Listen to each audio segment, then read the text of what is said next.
Maghihigop naman tayo mga katiyoy friend ng isang mainit na sabaw. Ito lamang ay sinabawang chicken. Masarap. Siguradong mapaparami naman ang kain natin ito mga katiyoy friend. Luto time na mga kaibigan. Maglalagay muna tayo ng mantika sa ating paglulutuan. Unay, igigisa muna natin yung ating bawang at sibuyas.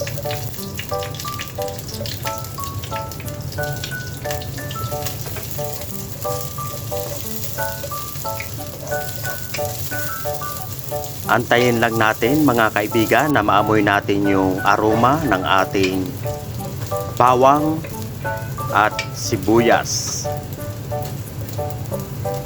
Meron din tayong luya.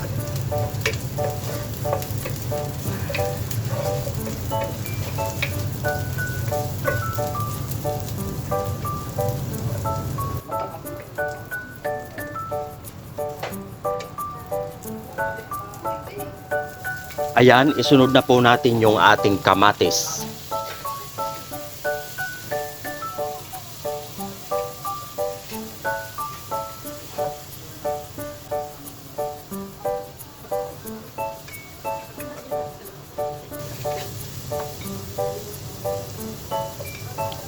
Ilagay na rin natin yung ating sili.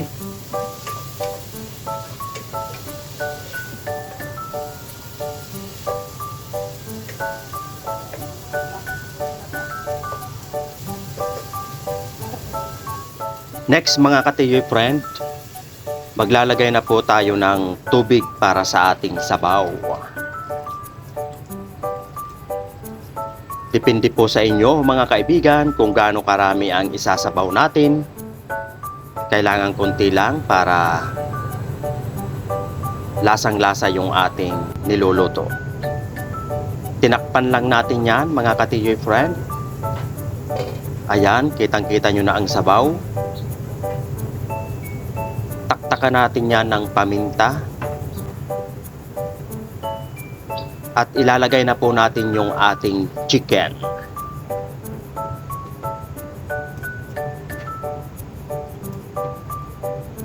Siguradong mapaparami naman ang ating higop ngayon mga kaibigan. Mapapasarap naman ang kain natin ito. Tatakpan lang natin yan at papalambutin natin yung ating chicken. Oh, wow!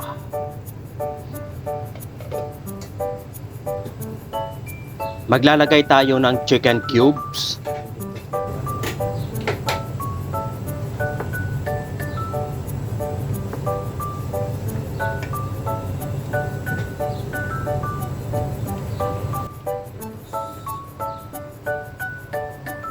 Meron tayong gulay na lettuce. Ilagay na rin natin yan mga kapatid. Maraming gulay, mas masarap.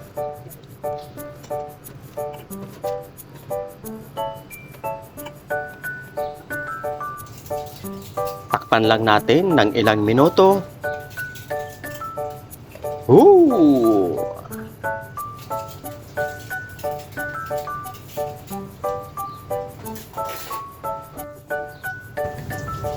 Kaya kung hindi ka pa nakakapag-subscribe kaibigan, abay, subscribe ka na. Malapit na maluto ang ating sinabawang chicken. Wow! Wow! Ubos na naman ang kanin natin nito mga kaibigan. Siyempre lalagyan na natin yan ng patis. Titimplahan na natin yan. Ilang kulo na lang mga katiyoy friend. Ihanda na ang ating paglalagyan at sabay-sabay naman tayong kakain. Yung luto na ang ating sinabawang chicken. Let's eat! Thanks for watching!